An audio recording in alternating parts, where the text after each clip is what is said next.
That was one of my favorite things about going out was lying. Yes, instant Oh my god! catharsis. I was like, and who am I gonna be tonight? Exactly. I guess we'll fake see. Name. Yeah. I was Destiny. like, I guess we'll see. I'm Destiny. I went to Juilliard. What do you do? One time I was faking an Australian accent, which I'm not good at. Me too. You've done that too? We are the same sicko.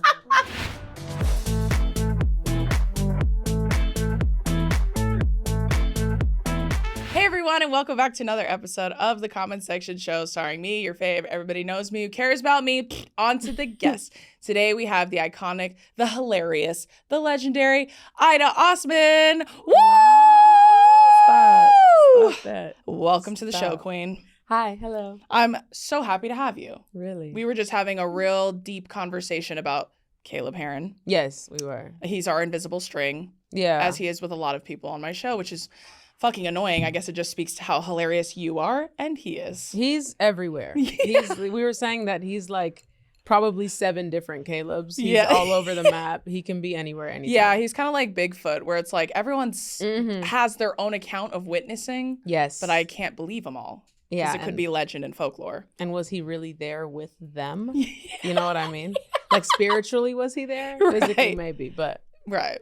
But that is our invisible string between us. Caleb's great. But one thing you do have in common is that you're both hilarious. Thank you. And I'll take that. I did watch a lot of your stand-up clips as well, and I find you hilarious. Wow. Just in general, but before we get to the show and comedy writing, I do want to start with stand-up, because I feel like, was stand-up your first love, would you say? In the form of entertainment? Well, actually, I think if I were a little less pussy... Maybe I would be like a pop star. Like I have this delusional thing, even though I'm pushing 30, that like pushing 30 as if that's old, mind you. No, but it's probably too old to become Zara Larsson. Like you definitely aren't gonna find out you're Tyler at 30. But in my head, I'm like, wait, no. Once this comedy thing wraps up, like I have albums in me. Yes. But no, can you sing well? I'm assuming. I love to do it. That probably means yes. I love to do A really great singer is always very humble about being able to sing. Yeah, okay. Yeah. Okay. I'm very upfront about the fact that I can't at all. You can't hold a note at all? No, I fucking wish. I was also like, God hit me with a funny stick and said, get the fuck out of here. Yeah, that's You're the done. thing. You're done. Go. That's the thing that I wanted to like. I like to be funny. It's like there's things that you wish that you could do, but I like to make people laugh and I like to talk. And I always see shit. You know what really blew my mind the other day? I found my old laptop from middle school. Okay. And I was going through the photo booth. Yeah. And it was me and my friends, like just like gay theater kids, obviously. It's the only people I hung out with. Right. And they were like looking at themselves and having a great time. And I was like, guys, wait. Isn't it so crazy that when the camera turns on, like we're different people? And like, isn't that so funny? Like doing just like bad Jerry Seinfeld comedy. Like, what's the deal with this? And it like was annoying and cringy, but it also made me realize like I've always been like this. I've always been like, guys, look, this is so wild. Here, guys, look at, and I'm stunning. On top of that, also we don't even need to talk. I mean, obviously I'm stunning, but I'm hilarious too. I totally relate to that feeling too, because I'm sure you've been asked before. Like, have you always known that you wanted to be in entertainment, or was there another dream that you had? I didn't know. Yeah. Like, I feel like I didn't understand our careers even. Like, yeah, no, not at all. I didn't know what stand-up was for real until I was like 19 or 20. And there was like an open mic night at this bar that I worked at. And I had added some extra shifts and they were doing a Monday night comedy night. Yeah. And I'm from Nebraska. So that's the other thing I have. That's crazy. With Caleb. Yeah, Midwest. Like, Midwest girls down. Yes. I'm slaying my little drinks. I'm getting these people drunk. And I'm looking up and these white men is doing bad jokes, like bad stuff. And one girl came on and just talked about her period for a while, but it wasn't funny. Like, you can talk about your period. I love it. It was just, you got to do it in a funny way. Be funny. Yeah. And I think I'm a really competitive person, I realized. Period. So I went up and I tried it. Yeah. And I fell in love. Just like off the cuff, you just went up there? Immediately. I'm sure I bombed. I was like You're so me though. I would do the same shit. I'd be like, well, I can do that. Yeah. If he can do it, I can fucking tear it. Right. Like, I just wanted to try it so bad. And I loved it. So that was your first time ever trying stand-up. Yeah. When after that, what were you trying to do then? Were you trying to like go to more open mics, or did you try like posting videos or anything? I did, but it was like shitty because Nebraska, I was in Lincoln. So I had to drive an hour to go to the next open mic in Omaha. And then damn. the next one was 3 hours in Des Moines. So Yeah. I really I had to die for my bitch. You know, I had to like really show her love. And I had to commit. Yeah. I had to drive super far and I would do it. And I'll go with Yeah. my friends and we would have a really good time and do our jokes. It just felt like such a small community. Like I didn't even know other people were doing comedy. Right. And then I tried to start like writing for Twitter. Like really, in fact, I knew Brittany from Twitter. I just realized. Oh, that's so funny. when That's how I she knew was- Caleb. Like Yeah. my first exposure to Yes. him ever was on Twitter. Same thing. Caleb, Yeah. Jabuki. Yes, Jabuki's a great one. Seriously, there was this Cuddy one that he was his name was Jovan, and he was this hilarious gay boy from New York, I think. And he was just unhinged. And I was like, all you have to do is talk about your life. Right. And I loved it. And Yeah. I like the idea of like just getting paid to Be funny. be yourself. I agree. It's fun. And that's funny you say about Twitter because Twitter was my favorite app like Yeah. for a long time because I'm 30, going to be 31 this year. So Twitter was my first social media app I ever had. Like that wasn't like MySpace or Facebook. And it was like the funniest thing in the world to me. I Yes. just loved that you could just see people like stream of conscious put these hilarious jokes out. Yeah. That's again, I found Jabuki that way. I still to this day remember when he got banned off Twitter because he said that on Martin Luther King Day, he said he was killed by the FBI. He got banned off Twitter. And then when he came back, he goes, guess who they let out? Like, it was like him resurrecting his account. So I still remember that to this day. And I also remember Caleb. Even now, I'll still see like pretty famous old tweets like in meme videos. And they're like the oldest tweets ever, but they're just hilarious. Yeah. So I totally get what you mean about that. And It's that's where you started kind of like workshopping writing jokes. Yeah, trying stuff, just seeing what would stick and like trying to find a voice really because you have to know what you joke about. And I have put my foot so far up my own esophagus. Like literally I have said the dumbest things in the world that have got me in trouble. And you just think you trial and error it. Like, why am I talking about Doja Cat like that? Like, I'm maybe gonna see this girl one day. There's not a lot of Black women in entertainment. Right. Why? Sorry, Doja, unblock me. Please. Like, just unblock me, please. Yeah. But we don't use Twitter anymore, so it's okay. I have Same. a second life on Threads. Oh my God. using Threads? I just now started looking at Threads. Okay. Because I'm missing that itch that I can't scratch anymore. I deleted my Twitter like I think 3 years ago now, which I'm devastated by. Because I really loved that app, but it just has churned into the worst, most toxic place ever now. But once upon a time, it was lovely and amazing. And it was my favorite app to like scroll on. Even when I started kind of doing this, it was like one of my favorite apps to go on because that's one of the few places I could really fuck someone up. Yeah. And not get banned or get like strikes against me. Yeah. So I could like say just the most insane, serious things. Like the way I really wanted to insult awful men sometimes. Like bigoted men, I can't do on like TikTok because they put that check mark by their name, then they locked me down. Yeah, you're But on Twitter, they didn't care, obviously. But I'm devastated at the loss of it. But I've heard Threads is popping. Well, I'm a late comer. Like Me too. because I'm like, I don't know. I think I'm a curmudgeon. Like I think I'm an old. If it's new, I'm like, ew, really? This is what they're doing? That's how I felt about Be Real. I was like, you can't make me. See, what the part of my brain that we just went to, I forgot about that. You forgot about see how Come it and was go. so fleeting. Yeah. Yeah, but I literally tried it for maybe a few days and I was like, I can't do this. No. I can't do this. I can't update you guys in photos every day. And then like when I didn't know how to do the double angle thing and it was making me feel insecure about myself. Like bitches are figuring out how to do, they're directing like massive storylines. No, bitch. No, I'm sticking to my one POV photo. I was like, don't hurt my feelings. Right. So when did you, speaking of your voice in comedy, when did you kind of feel like you were starting to find it a little bit more? Was it like, were you doing more open mics? Were you like starting to get into writing more seriously? Yeah. Like, when was that? I wish I had like an answer for you. Like I know myself. Like I try to be self-aware, but I'm like, I'm changing every day. Yeah, that's true. That's a good way of looking at it though. Yeah. Like I especially now, like I'm a mother now and I got married and I remember thinking that was lame as shit like 3 years ago. Like I was like, bitch, I'll never find a man. And he's like, so that was my voice then. And that's how I felt about life. And then I met this great guy and I just, I've heard that. God damn it. I know. It's a bummer. Got us, bro. It's a real fucking bummer. I'll tell you what. I was like, it's so bad for my brand. Like me being in love with my man, like such a bummer. hide him. And that's why we hide them. We Right. post them like once a year and like hide them. There you go. I'm like, yeah, it's fine. And Yeah. you're fine. And men will be fine because they have, you know, rights. And then that's the one thing we get is Yeah. being like, ugh, about it. But and you know, I guess it's like a good thing you find the one, but like, I'm like, they're still awful, like 90% of them. But Yeah. the one, yeah. I had this, I feel like I scavenged. Like I found him. And girls are like, oh my God, like, how's your relationship? Bitch, I can't help you. Like, I want to help you find a man. But I looked like far and wide. Yeah. And my right. checklist of things that he needed to not have, but be. Right. Like how he needed to talk to me. And in a lot of ways, I love you, baby. I love you so much, baby.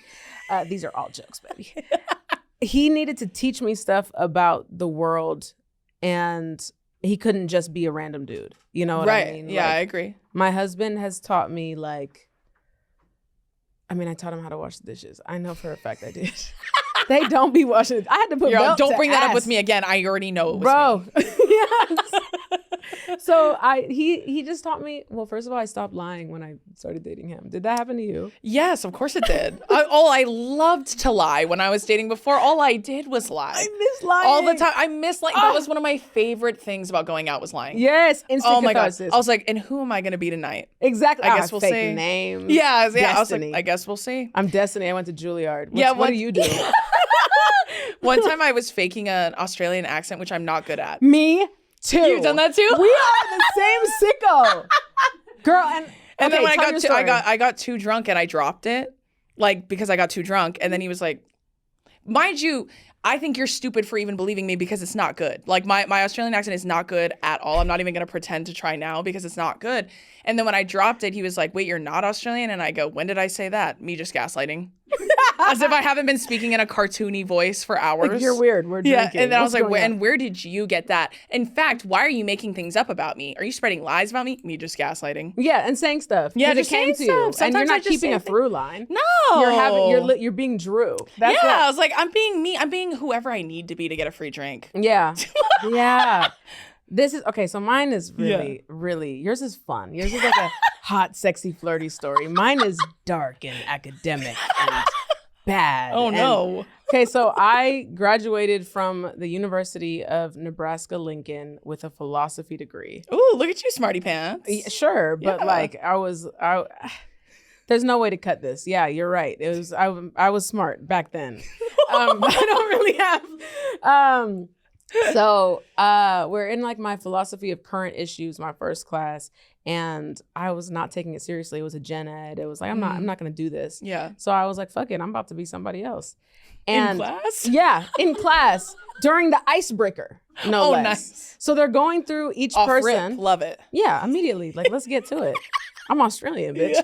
So we're going through people, and then they start with me, and I'm like, hey, yeah, my name is Aida Osman. That's a pretty good one, honestly. No, I would have believed so you. Committed, bro. And it's like I'm saying this deeply Muslim name, like, yeah, Aida Osman from Africa and Australia. And I'm doing this, and we go through the whole thing, and then we get to the last person, and he's like, hey, I'm from Sydney. My name is Dylan. Whatever. I can't do his. I didn't, practice his. And he's like, it's so cool. There's someone here from, down under too. No, I think I'm from a different one. Yeah. I'm from, it's like further south. Yeah, what side are you from? I'm from the other side. Yeah. So I realized I'd shot myself in the foot in that moment, but I had to maintain this lie. Yeah, for you had to. the rest of my college career.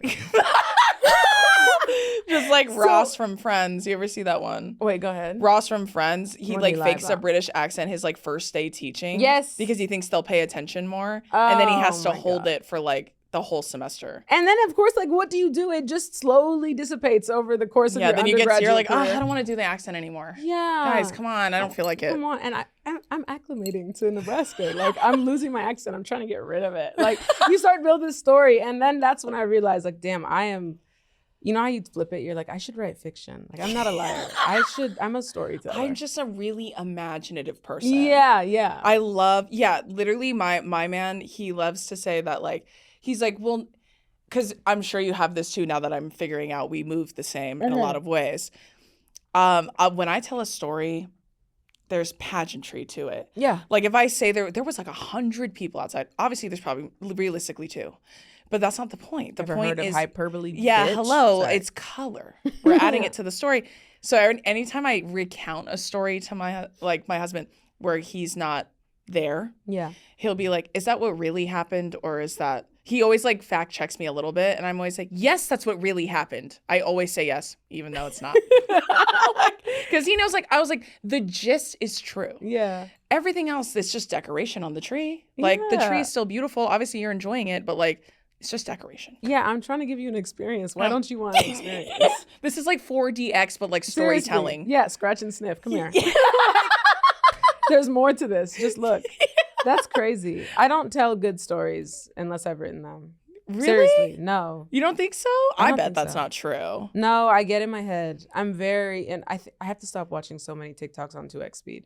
Like I'm not having Me original too. I do that a anymore. lot. Me and my sister joke that like sometimes when I watch stuff, like things that are not supposed to have that feature, like Yeah. a movie or something, or someone talking for a long time, I'm like, oh, I wish I could 2x this. Like when I'm watching and I'm like, I get it, but like, oh, I wish I could 2x this. Yeah, I'm experiencing that kind of brain rot too sometimes. Yeah. Like, No, I have it. I'm rotted up for sure. My literacy Yeah. rate is declining with the Gen Alpha. Like every day I'm like, I to read a fucking yeah, it gets book. chipped away just Seriously. a little bit. Yeah. Have you read anything recently? Recently, I'll be honest with you, what I'm reading right now is a fan fiction. Oh, about what? Are you familiar with Avatar: The Last Airbender?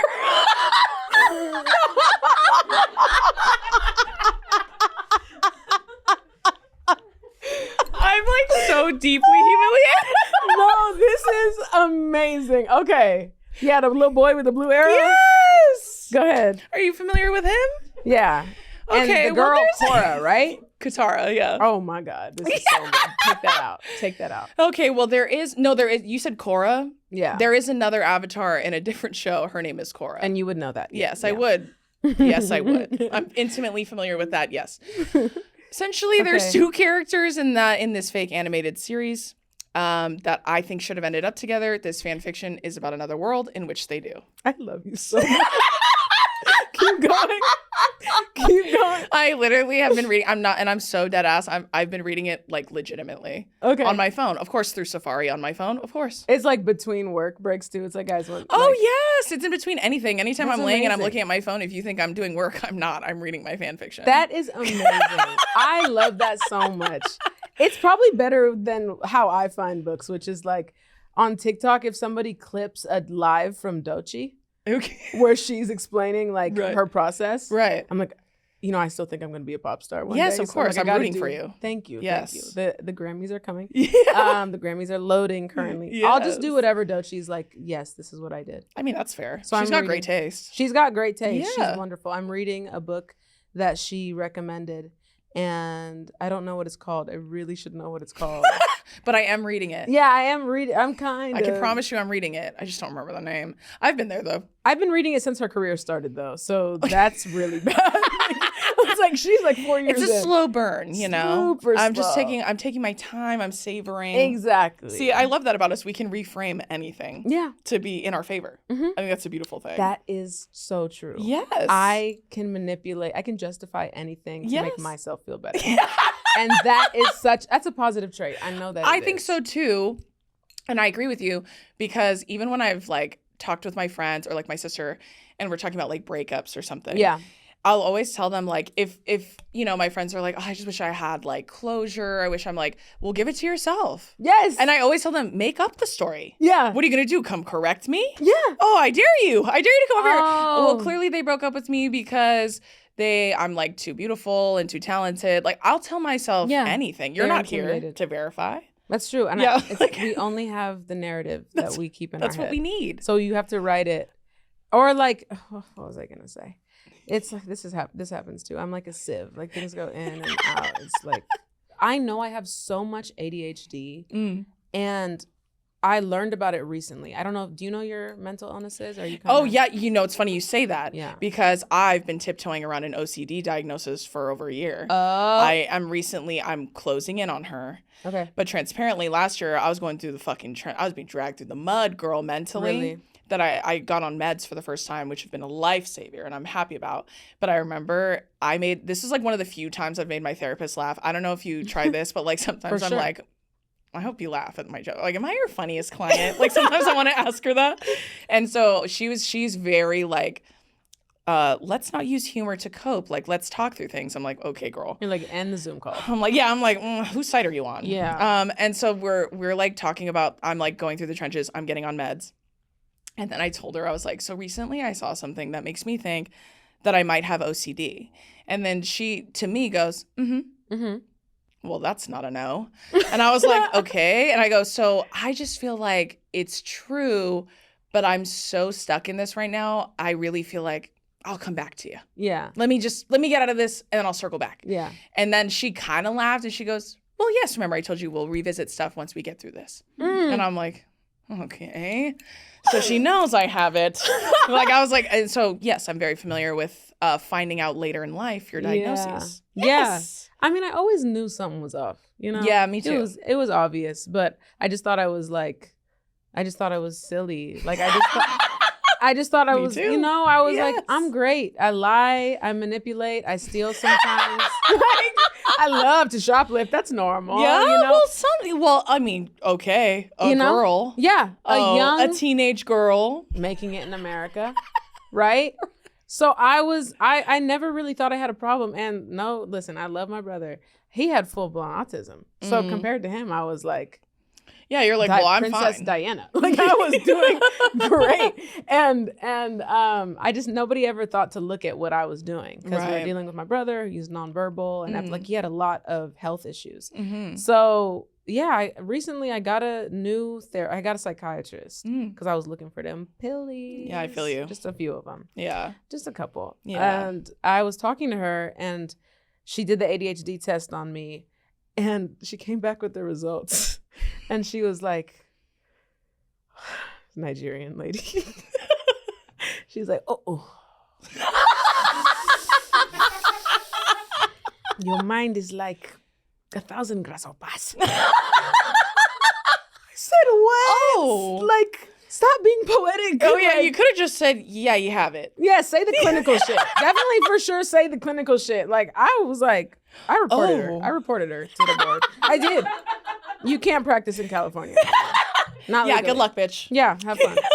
But then she gave me some Adderall, and I told all my friends were like, "Don't take it. Just start doing eye therapy and like get Brain a red games. Yeah. Do Mad Gab on your phone." You're like, "No, I need the good shit. It. I need the serious shit. Yeah. So I got the pills, tried the pills, and used it for like 2-3 months so I could get, I think, the brain Locked in. Yeah, like get the pattern of maintaining a thought for longer than 2 seconds. Right, yes. And then I feel like I used it to help me like an instrument, but I don't like to take them that much anymore. And that's fair. Yeah. And that's good with time. Like, that's why it's nice to like do it slowly over time. Yeah. My sister has been telling me recently too. My sister's also she recently is getting tested for ADHD as well.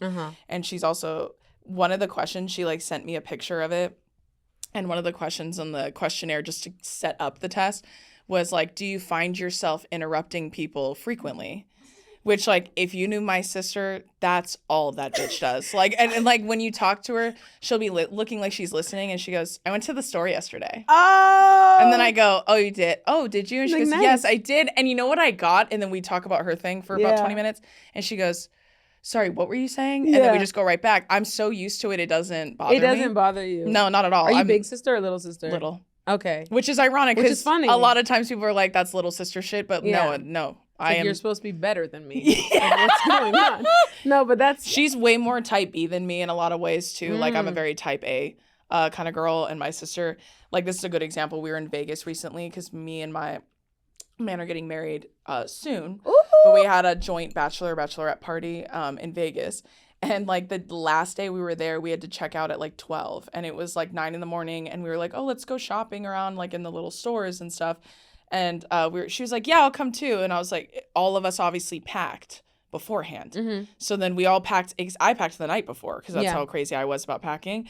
And so then we go and we're shopping for hours. We come back and she goes, I'll go pack now. Yeah. And I was like, you didn't pack? She goes, no, I'm just going to zip it all up in one big thing. I'm all, Oh. oh my God, bitch. I was like, if you guys can't believe she was not packed. Like we had to leave in like 5 minutes. And she's like, it's going to take me like a second. And you It's have gonna like be fine. a capsule wardrobe with photos of everything you're going to wear. And every yes, I day. did. I had all my outfits in little piles with all my little Yes. things on top. So there's like type A and type B. And then I Yeah. saw this on TikTok. There's like type C. Have you Yeah. seen this? No, is it like a mix of the two? It's like you have no God. You're just kind of floating? Yeah, I'm type C. I'm somebody like if you go on my phone right now, thousands of notes. I write everything down. Yeah. Do I look at them ever again? No. No, of course not. Yeah, do I have a routine that's like minute because I'm a mom now too. Yes. So I'm embarrassed about the level of like routine. It's like I'm in a cult. Like I've created a cult. I'm the solo person in the cult.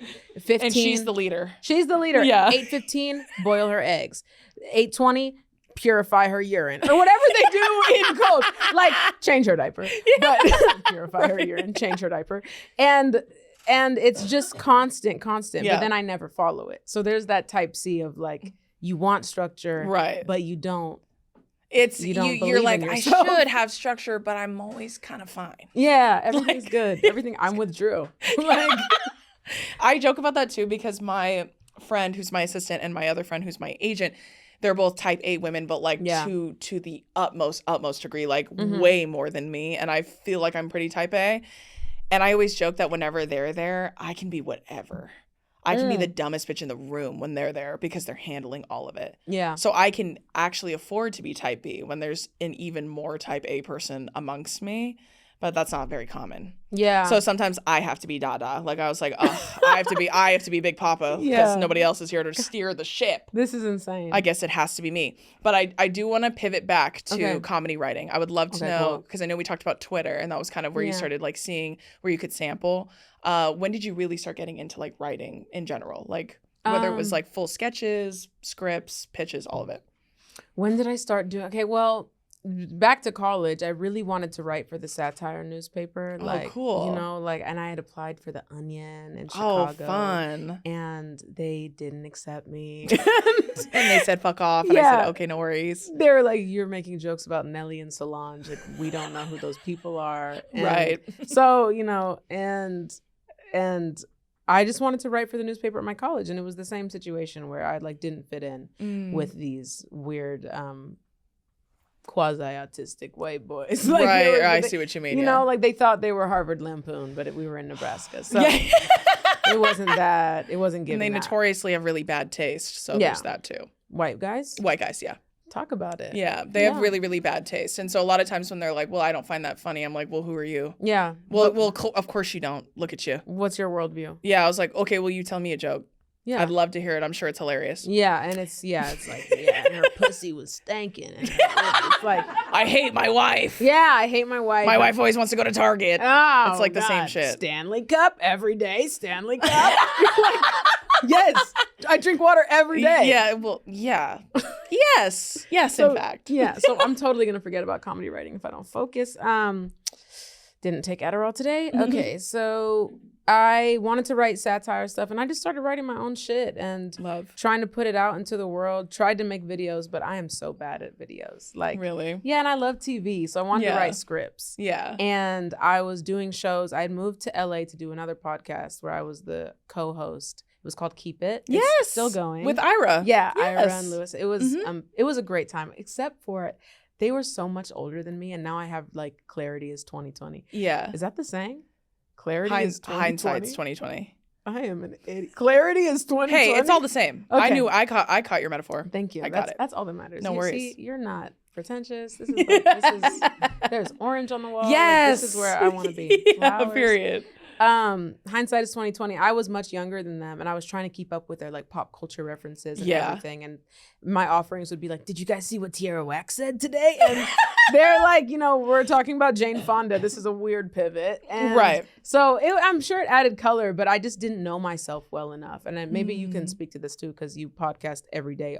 You do this a lot. Yeah, you have to have opinions and talk a lot. Yeah. And so I wasn't really enjoying that, but I loved them and I loved the experience. Yeah. But I really wanted to just write scripts. Yeah. And so I had moved to LA for that.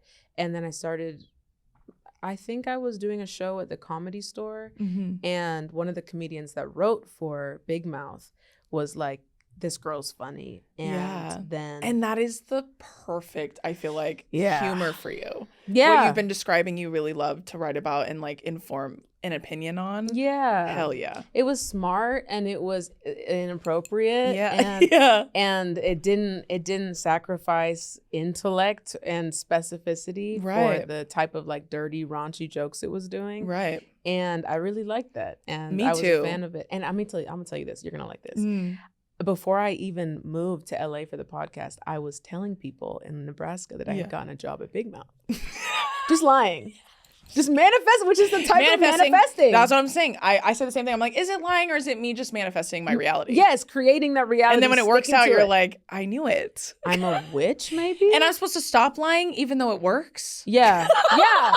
God, and maybe that's why I have no motion, because I've stopped lying right now. My motion is slowed. I need to start. I need to get back in the saddle. I have MSG next week. We gotta wrap this up, and then So and then he asked me to come. I interviewed and I talked to Nick Kroll and all the people at Big Mouth, and I was just so fanned out. Like I realized I love you guys so much. I've been watching this forever, and so fucking cool though. Yeah, and I'm a huge comedy fan. Like I'm a nerd about comedy. I wish that I was cooler about it. Yeah, like. When I met Will on the show that I just did, I think I was visibly drooling. No, we have to talk about that. Yeah. But yeah, tell me about Big Mouth. And he mogged. He's hot. I'll say it. I'll say it. I'll be the first to say it. Will Ferrell's fucking hot.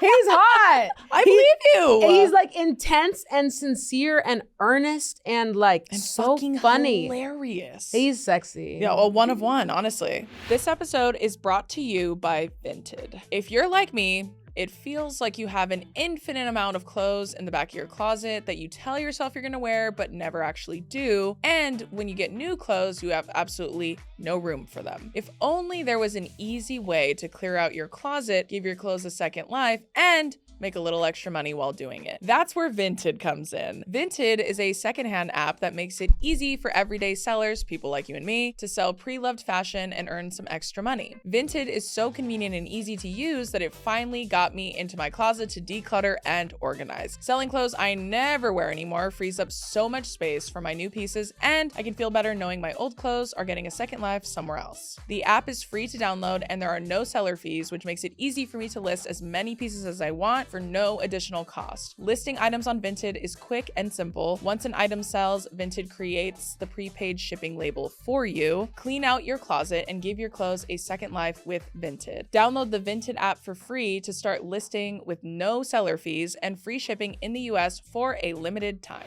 Okay, can we stop settling for hair products that just don't work? I say it's time to shake up your routine and see how much better your hair can feel with Sephora's selection.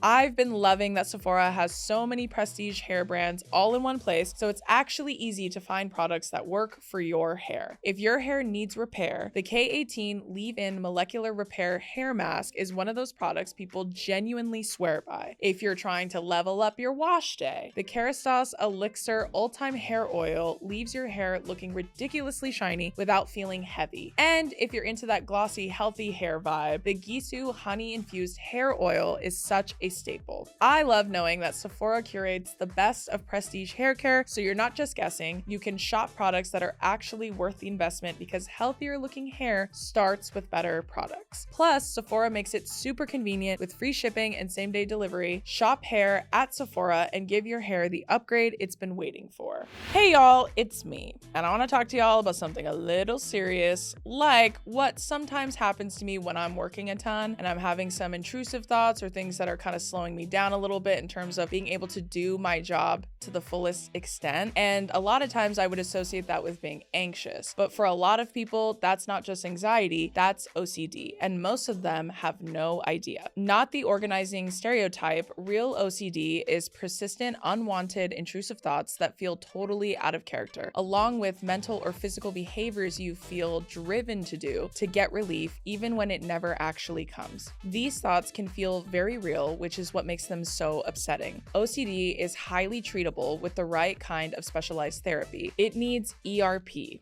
exposure and response prevention therapy, proven to be the most effective treatment. NoCD is the world's leading provider of OCD treatment covered by insurance for over 138 million Americans. Licensed therapists specialize in ERP therapy and live face-to-face virtual sessions with support between sessions, so you're never facing OCD alone. If you're struggling with OCD or unrelenting intrusive thoughts, NoCD can help. Book a free 15-minute call to get started at nocd.com.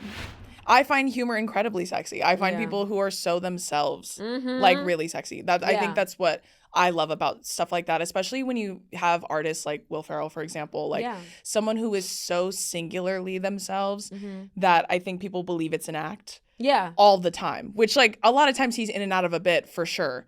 But like he's just so unique, like so singularly themselves. We were talking about Keke Palmer earlier. Like she's another person like that to me, where it's like you're so yourself that people find you so unbelievably funny and amazing that they think it's like an act. No. But that's just how they exist, and I think that's a beautiful thing. I think when people come to the stage, like this is a stage, even though we're like just being girls, right?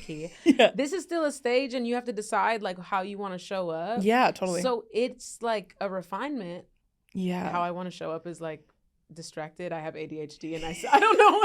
But like, I guess that's just honesty. But yeah, it is. It's authenticity. Yeah. Yeah, I agree. It's cool. I think it's cool that you share that you have OCD. And thank you. That you're fucked up. Yeah. Yes, of course that I have a lot of problems, and my therapist hears about them constantly. Yes. I know there's power in it, right? Like, and that's another form of representation, I feel like, especially that's like the beauty of, I would say one of the good things that comes out of social media, melding with this world. But I was going to ask you, like, if you feel like it's changed at all, like the comedy space now that things like TikTok are big and like Reels are big, like, and obviously we talked about the death of Twitter or the Twitter that we loved.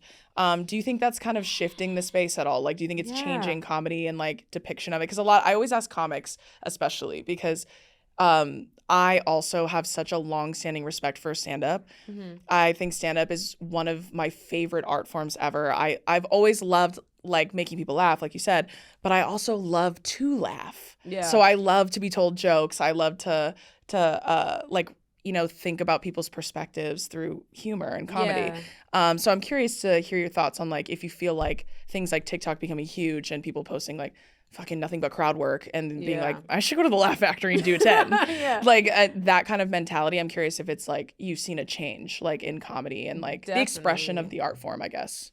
Definitely, especially because like my background is obviously like the Nebraska rooms, which were, you know, I had to like make white boys laugh. So I like, you know, you were really shaped by the room that you're in. That's such a good point. Yeah. Yeah. And so like TikTok humor, you know, if you're not on TikTok, you don't know what I'm talking about ever. Like I was off TikTok for a week and now they're saying stuff like, what's the new thing right now? It's, beating a dead horse? Yeah, beating a dead horse. I've seen that. I've seen that, and I've seen Quiet on the Creek. That's Quiet like, on the Creek, Saucy Santana, Quiet on the Creek. Yes, and I know it was a Saucy Santana song, but that was like, I just saw that because I was offline for a couple days, and I was like, what the hell is that?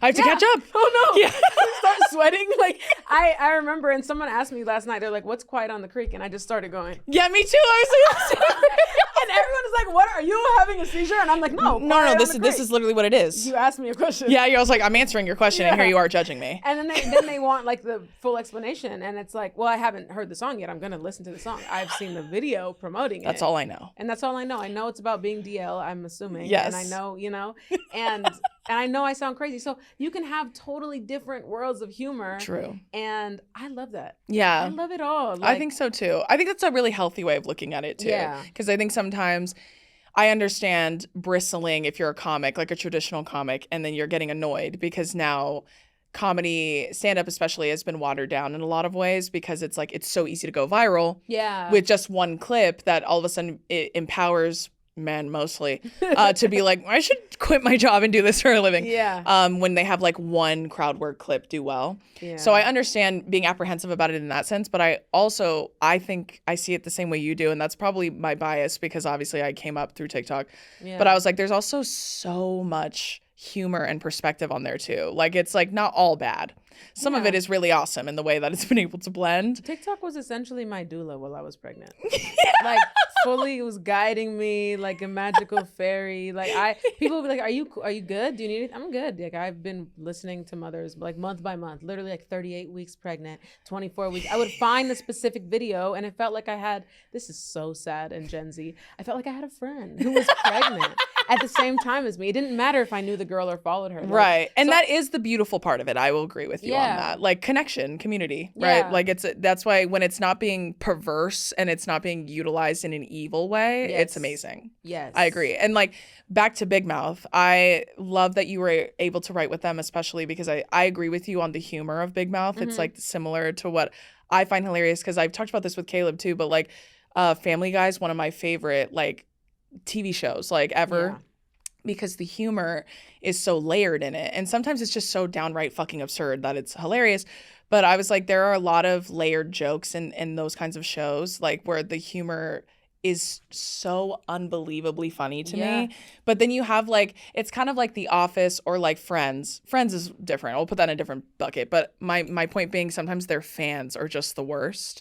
But I was like, so it makes you not want to look into the show, but I promise it's hilarious. Like that's how I feel. I'm like, if you really look at it, and that's how I feel about Big Mouth. Yeah. So I love that they were able to like understand and appreciate how your humor and what it could add to the team. But then also I would go too hard sometimes, and everyone would look at me and be like, "Are you cool?" Like, hey. Like, I'm like, what if Mona's like, yeah, and then I creamed in my underwear, and I could do a spin and keep the dick still inside, and they're like, whoa. They're like, okay, well, that's all right, crazy. peel it back a little bit. Yeah, we used to doing. They're like, little well, don't be bars. gross. Yeah.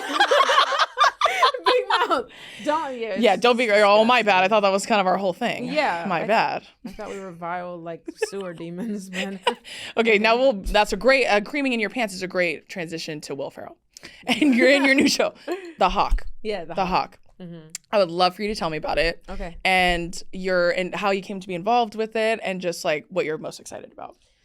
Well, I'm excited to be working again. Let's just start there because it's Hollywood. Like when we were talking about things transitioning, Hollywood is in a very transitional place right now. That's I think true, yeah. It's still trying to remind people that TV is good. Right, Because totally. right now, our comedians are coming out of streaming and our comedian, not streaming, but what am I trying to say? No, streaming is a great one. Streamers. Yeah, and it's like the bite-sized clips of everything. Yeah, clips and stuff. Like there's a different pathway to entry now. Right. Like, Totally. So, and like I said, I love all of that. I'm not. No, but it does make it hard sometimes, especially like for the more traditional side of Hollywood. Yeah. And it's like you got to change your thinking about it. Yeah. Like I auditioned for the show. I had the baby in July. I auditioned for the show like maybe 3 months after, and I had a C-section. Damn, so look at you, like, girl. I saw Will on the email. I'm like, I can't say I want to do this. No, absolutely. Yeah, I want to do this. And even women to can meet do him. anything. I got chills thinking about you doing it fresh off of a C-section. Doubling over. Yeah, me getting chills. It was Women can do beautiful. anything. We really can do anything. Literally. That's when I learned. And in fact, having a child, people get scared. People are like, I don't want to baby my career and all this. Yeah. The way my baby has whipped me into shape. Oh, wow. That's so beautiful. Yeah. Like what a beautiful thing. It's really sweet. Yeah. She's amazing. Yeah. And she's cooler than me. And then that's how it's supposed to go. That's evolution, I guess. And she's so. The other day I was playing a Zara Larsson song and she looked at me like. And then I turned on like The Cure and she was like, Yeah. And she was like, now we're fucking talking. yeah, okay, you're being an elitist a little bit, but. Hey, So- that's misogyny. We'll talk about that when you get older. Yeah. You're really male-centered for a 1-year-old. For a 1-year-old, yeah, we got to work on that. Super dada, first word, what's wrong with you? I give you tit. Right. Like every day. Yeah, you're all no worries. I grew you inside me, but no worries. Yeah, no, chill. Go ahead. I was just like a vessel. I just opened a portal for you. It's not a big deal. So you did your audition. Yeah, audition. I was in a lot of pain, and I did not get that character. But then I got a call from a friend of mine who worked on the show. She wasn't a friend, but she became a friend after meeting her. Like, I met with Gloria Sanchez because one day, hopefully, I'll have a TV show. Yes. But then I auditioned for another character, and it was the daughter of the caddy, who's played by Keith David. Yes. Who is. I can't believe the people I got to work with on this show. No, it's actually fucking insane. It was wild. There's All-star Will, lineup. Molly Shannon, Keith David, Luke Wilson, Jimmy Tatro's really fucking funny. Like, everyone. That's so fucking awesome. Yeah. And what a great lineup. And I was scared because it's like, okay, I'm a black girl coming onto this all white set. Like, right. You know, I didn't know how it was going to be. And I haven't had amazing experiences with white people. You know, I'm from the Midwest. You're telling me, girl. Yeah. So I was scared, but they were all really cool. I didn't feel uncomfortable even one time. That's so beautiful. It was good. Yeah. It was good. And I'm coming from my last show, which was like directed by black women, written by black women. Yes. Cast was black women. And that was a life-changing moment for me too. Yeah. You know? I learned that was possible, even though the burden of it was just so scary. But you know, we got our 2 seasons. It's a beautiful show.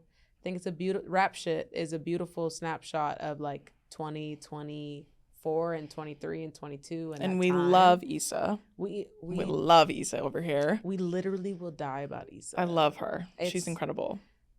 Talk about being intimidated on set. Like, shit, I was going to say. Like, if I was wet for Will, what do you think was happening? Right, for real. Sorry to my husband that I keep publicly saying I was You get it. You get my joke. He knows, yeah. It's comedy. I know, especially Issa. Like, I love everything she does, but also the fact that she was like an online girl, like came from online and like writing her own stuff. Like, that's what I find so inspiring, especially about her, is the fact that she was like, I'm writing this and it's like for me and for my community and for us. Like, it's like it's like that old thing where it's like, if I want to be on TV, I'm gonna have to write it my fucking self. I guess I'm gonna have to put myself in it and write it myself, and then fight the whole time. Exactly. Like with Rap Shit, I know that I didn't have to see it because she was the EP and I was just one of the writers and actors, but I know they were fighting because like Rap Shit was even coded as it was deeper into black culture than Insecure even was. Right. You know what I mean? We were showing like a side of Florida, a side of Miami. Yeah. The characters were fully themselves. They were not apologetic about their blackness. Yeah. And obviously that's the same for Insecure as well. Yeah. But, you know, it was focusing on rap and hip hop. Yeah, and totally. It wasn't necessarily about the bigger life things like work and friendship and things that could be like, I know a lot of white women that watched Insecure. Yeah. I don't know any white women that watched Rap Shit. Right. Yes, exactly. She was getting even more herself with the Rap Shit, I believe. Which is so fucking awesome. I got chills again. Yeah. That's so awesome. Women are amazing. Yes, I agree. And so yeah, back to the show. I did the show. I had to drive to like Newport Beach. I didn't know anything about golf. My character doesn't know anything about golf, so it was a good setup, and it's so fucking amazing. cool. It's Netflix. Incredible. Again, what an all-star lineup, but I think that they have wonderful taste. Yeah. Obviously, oh my God. Having you there. Stop. But I do take our rings off. Just for a minute. Yeah, just for 1 second. But I do think it's a beautiful thing. You recognizing the importance of things like Rap Shit, for example, because I feel like with me too, like writing, and that's why I was going to ask you a question about it, because I am venturing into writing. Yes. And it's very, very new for me. Should write. I know. And I'm like, it's very new for me. I did try stand up because Caleb was like, you have to try. Yeah. Like, and I did try it, and I think it's great. I think I'd rather consume it than do it, me personally. But I think it's because I have so many other things that I have going on right now. But I really loved the idea of writing comedy, and I want to write. I want to write jokes, and I want to make people laugh, and I have just recently started writing. So me and actually Amanda are working on something together. Amanda, reveal yourself. Amanda's my producer right there. That's amazing. She's helping. We're writing a pilot together. So I'd love goosebumps now. I love when people write, because it's just like so I have a friend who started writing as well too, and she's a producer, and she worked for shout out Saba, I love you.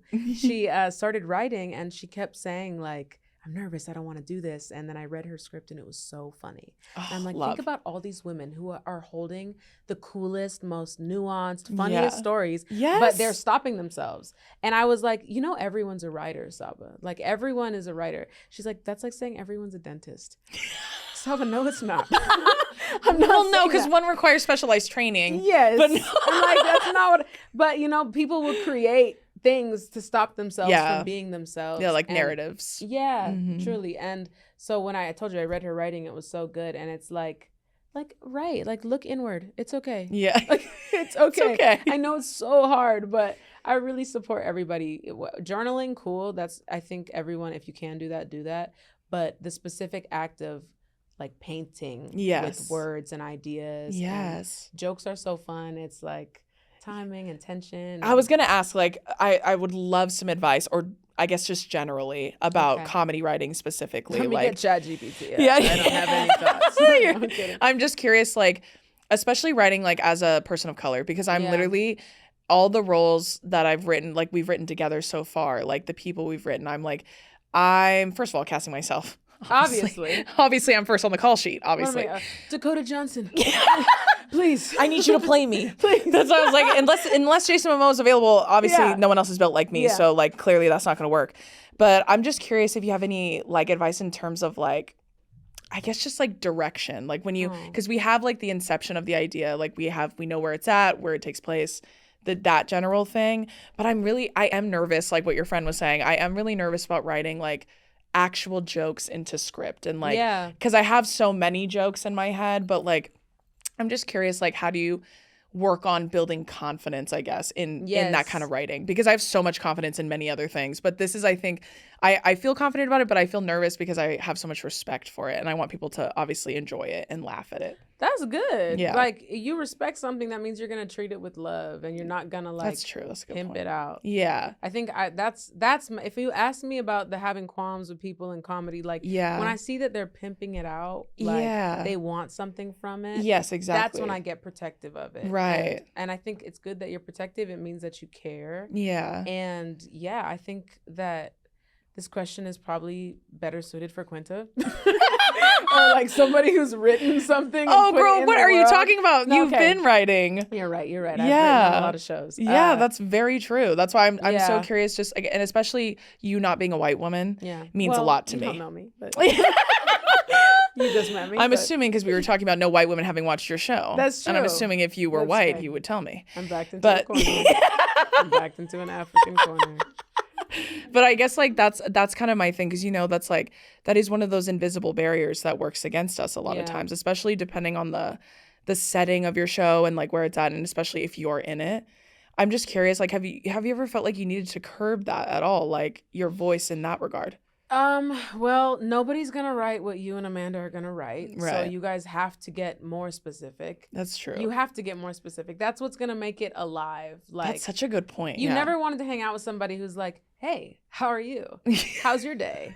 I'm going to the mall. They have great AC there. Yeah. Like, you want somebody who's gonna tell you like, oh, I put my hand in the Dyson Airblade and I got horny about it. Like, why is my flesh moving like that? You want somebody to tell you something super specific. That's true. And then through that is the emotion of like, it's weird to be horny at the mall. Yeah. Like, that's the emotion. Okay, that's such a good point, because be yourself. My kind of comedy too, like how I like to be funny is getting extremely specific. So I actually really do love that tip, because that will help me. Because I've written a book and I'm currently writing. You have written a book. Yes, I have your book. No way. Yes, I have your book. Oh my God, period. New York Times bestseller. No way. Yup. What the fuck? Go ahead and jot that down.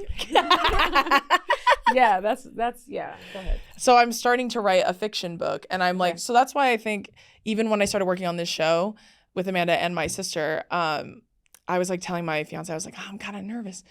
Like, and he was like, well, you've already written. I'm like, I know, but this is like for TV, and it just feels like a different animal entirely. I have a really undercooked theory that I'm about to embarrass myself and say, but like, it's the psychology. Like, I always imagine if there's a triangle, right? And you're like, unfortunately in America, the upside down triangle. Yeah. Yeah. The top layer of the triangle is going to be like white people And their humor. middle class, their humor, and it's very Eurocentric. Yes. It's very, and you might not really fit in there. And Yeah. we're going to keep going down. It doesn't mean down like in you're inferior, but it gets smaller. Mm-hmm. And either way, if you're standing right here where Drew is standing, where I'm standing, where Quinta's standing, whatever, right, and you look down to who's going to watch your stuff, there's still a point at the end of that triangle, which means there's one person there. That's such a good point. I don't know. I got chills again. I was high, and like it made sense at the time. It's like it makes sense now, and I'm not high. Okay, good. Okay. Yeah, well, that's what I'm saying. I have to write my book. Yeah, I say. Fuck. I was like, "What do you mean, ask Quinta? I got a great one from you." Okay. That's a really great way of looking at it. There's Because always one person. If it makes Amanda laugh, if it makes you laugh, that means that it's gonna make girls like you guys laugh, and that's the point of writing. You're trying to find your people. Yeah, and voice, like you were talking about earlier. That's all you have to do. If she laughs, if you laugh, it's funny. And we have been laughing. And I'm sure you do this too, because like sometimes I'll like, even like I did an episode earlier with someone and he repeated a joke back to me that I've said. And I was laughing my ass off like I didn't say it. Yeah. Like he repeated, I was like, me laughing at my own joke. My bad. Sorry. What were you saying? Yeah. So you're right. I need to remember that because. Oh my God. We have the same type of psychosis. Yeah.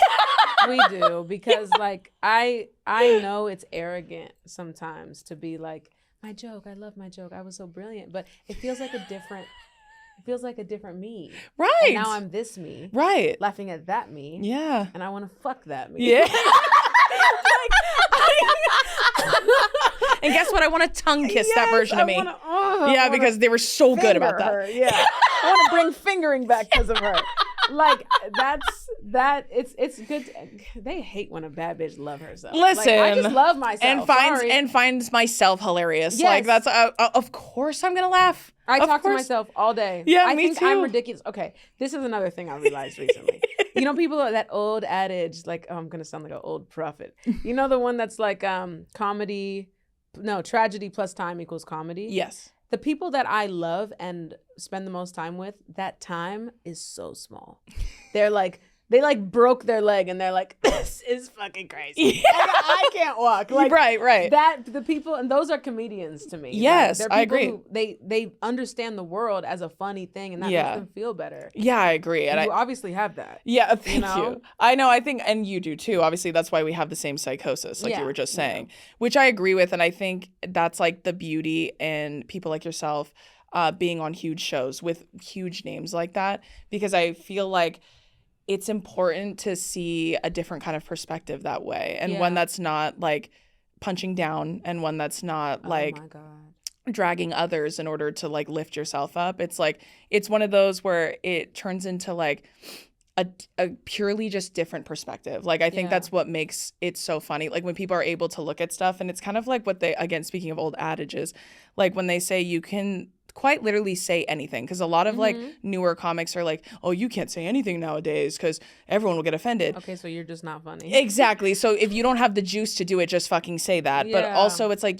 that's not true. You could talk about or joke about anything, but if you do it in a way that's smart and funny, then people will be receptive to it. That's it. Yeah, and it's like broaching that little like divide that is almost impossible for especially white guys. Like they like, and even sometimes when I fucked up white guys before, like comedians before, online, I've said like, do you really think that like marginalized people have never heard a fucked up racist joke?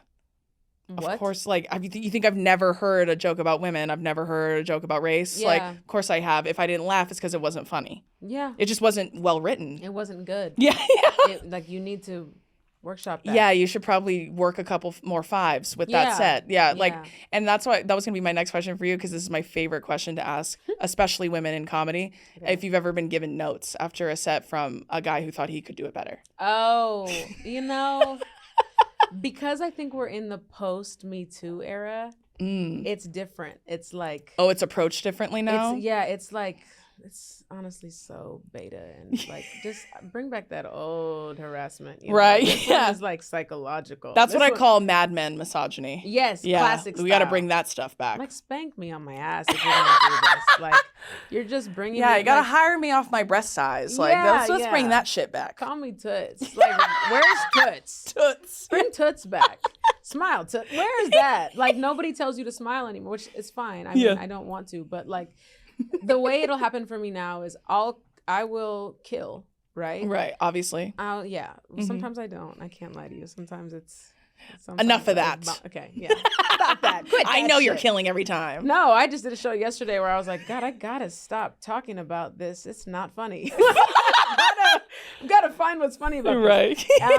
A guy pulled me aside after a show and I'd done really well, and it was a big show too. It was at the comedy. No, it was at one of these spots. Yeah. And I had performed to like a slew of Mexican men and their girlfriends that they had drugged to this Freddie Gibbs comedy show. And afterward, I got off stage, and I was probably one of the only women, like young women. And the guy pulled me aside. I was with my husband at the time. He pulled me aside, and he's like, "That bit that you do about apps and like dick size and pussy depth." That's my I have to stand on that. That's one of my jokes. It's called And Meat that's okay. Match. It's something I'd done it only one time. Yeah. He's like, yeah, that would be funny, except for like most men do have big dicks. Like it was just Drew. It was, and I'm like, so you're talking about yourself? Oh my God, it's Mr. Penis Size himself. Yeah. He went and watched your set. What are the odds? The In hell? the honor of greatness. Oh. Oh my God, Emperor Penis, I'm so happy you made it to the show. Thank God you took. Thank you. What an insane. Yeah, it was psychological. It Right. was like, I want to talk about your joke about sex to invite sex into our conversation. Yeah. You know what I mean? Yeah. Like, so I feel like it's stuff like that I get in the What comedy the world. God, what's worse? I don't even know. Yeah. I don't know if notes on my tags is worse or that's worse. Like, No, this is like, you have weird dreams about it. Like, Yeah. you start to see his face in toast. yeah. Yo, what the hell? Yo. Why are you haunting me? Yeah, I don't. Oh my God, that's so ooky spooky scary. Like men are weird, and now that we Especially comics. Oh my God. comics are losers. They can be fucking weirdos. Comics are losers. Like Yeah. male, if you're a female comic, hot, slay, sexy. So like, sexy and unique. Yeah, Yes. like you were thinking you're an anthropological artist. Observer. Yes. If you're a man, you're a pervert. Like, get off stage. Stop it. Oh Put my that God. mic down. Why are you holding the mic Enough. like that? Go to war. Seriously. You need to go to war. USPS. Yeah, needs people. Girl, get a job. Yeah, when men say Seriously. they're in comedy, and if you're not renowned, I'm like, oh, so you're unemployed. Yeah, you don't Okay, have a job. You're yeah. practically a magician. You're practically, you know what I mean? At this point. You're a word magician. Yeah. Cool. Okay. Weird but perfect transition. I do have some Okay. fun facts about you. Oh. Okay, you'll tell me if they're fun. You'll Okay. let me know. But this first one says that in 2017 you watched a solar eclipse with Bill Nye the Science Guy. Yes. That's fucking I did. crazy. Another hot man. A man with a Another job. Ridiculously sexy employed man. Yeah. So That's fucking crazy. again, this is a Midwest lore. Like for some reason in 2017, that solar eclipse, the best place to see it was a couple miles from my hometown. What the hell? So Bill Nye hosted like a massive science convention. That is so sick. And he was on a huge stage. He looked like Joel Osteen. Yeah. It was fucking like mega church level. Like Tony Robbins. Yes, it was so hot. He wore a lab coat. It was open. It was a hot summer day. Me and my friends drove like 50 miles to go see. That's crazy. Bill Nye. I would have done the same thing. Yes, we had on the glasses. He was like, "Look up, look to the sky," and I just felt like a child again. Like, Yeah. I'm like, Bill Nye taught me like how water works For real. Like, he taught me like magnets. Like Yeah. I think he was my dad. Yeah, he was like literally my dad. Bill Nye was my dad. That was my fucking dad, dude. Dad's daddy and that's dad. And not many men can be both. No, it's very rare. It's very rare, especially for white men. Yeah. That is so cool. What a bucket list thing. That would be my fun fact for the rest of my life. It's crazy if that's on your bucket list and like you didn't even know it was like if you're like, like, well, one day I hope like one day I'll watch the solar eclipse with Bill Nye. And then I won't die until that happens. I can't die until it happens. Yes, obviously, please. That's so fucking cool. Okay, wow. Next fun fact: you first discovered stand-up while working at a bar in Lincoln, Nebraska that had stand-up night, which we knew. That's true. And then this one says, growing up, you played the cello in the school orchestra, and you played drums in band for a semester. But play is such a generous word to give me, because I did. I held those things in my hand, and I did, but like, I also told you I had ADHD. So if somebody just flashed a new thing in front of my face, I was like, I could do that. Yeah, well, and now now I've conquered this. Now I'm on to now it's time to get mediocre at another thing. So I did play those things, but I played them all really poorly. I was a band girl too growing up, but I played the flute. Hot. Yeah, I played the flute. I was a woodwind girl. So wow, I don't know. That's shrill. That's like flute girls. Yeah, flute girls always like in my school at least. My best friend was like flute. What's it? Lead number flute, one. Yeah, like one. Chair number one or whatever. Yeah, and she was just so meticulous and had pretty little fingers. And yeah. You know your best friend when you're a kid, like you love her, you fucking hate her. Yeah, exactly. Like, I hate you. I want to be you. I either want to fuck you, and I will unpack that later. Yeah, that's for later. That's for 24. Right. But right now, she was great. The flute girls are. Yeah, I think so. Even so though, I will say, I was one of those bad bitch flute girls. But I will say though, I did stop playing the flute after, I want to say elementary school. Yeah, because into middle school, I like made honor band, which is very cool. I actually just told this story at my bachelorette party because we were having dinner and I was like, what's the most embarrassing thing that's happened to everyone? I'll start. Oh, you're one of those dinner demons. Yeah, I'm one of those people where I'm trying to stimulate conversation. Yeah. Or doing like would you rathers, like those are so fun. Yes. And so I was like telling this story there, but I made honor band, but you get called, like my teacher would call us up to come to the front and accept the award, which is just a medal, and then that's how you know you made honor band. For context, you had to wear white top, black bottoms. I wore these like black velvet pants that like flared out, obviously. And so my mom was like, those are a little too long for you. They're too big. And I was like, you don't know anything. And the drip needs to be good tonight because I'm going to make honor band. So I insisted on wearing them. I rolled them like 1,000 times, but they were still very long. So anyways, my name gets called. I'm fired up. I'm like, oh my God. And I was first because my last name. Hey. Yeah. So I had to walk all the way to the front of the stage and walk across. So he puts the medal on me. I get it, take my picture, turn around, start walking back. As I start walking back and I'm about to turn the corner, my foot gets caught inside my pant leg, pulls my pants to my ankles. No. To my ankles, bitch. No. I literally hog tie myself, like together, feet together, fall flat on my face, and because it's floor mics, because it's orchestra, sounds like Thor landed outside. Do, do, do, do, do, do, do. And it like echoes all the way to the back of the room. My butt's up, my Hanes Target underwear out, pants around my ankles. I literally inchworm flat, like pull up my pants, get on my hands and knees, crawl back to my seat. Don't know why I chose that option. I think I was just so humiliated. I had no way. I remember what shoes I was wearing. I remember what my hair was because I was so traumatized. I crawl back to my seat and you just hear my knees the whole way back there, get in my chair. And then the guy, I remember the kid next to me, his name was William. He was like a nerdy little white kid with glasses. Mm-hmm. I sit there, I sit in my chair, I turn and look at him. He's looking at me like this. And then I go and I look at him and I don't even know what to say. So then I'm like, what? That's like the first thing I said. Now you're mad at him. Yeah, now I'm gaslighting him. I'm like, what, did something of note happen? This is weird.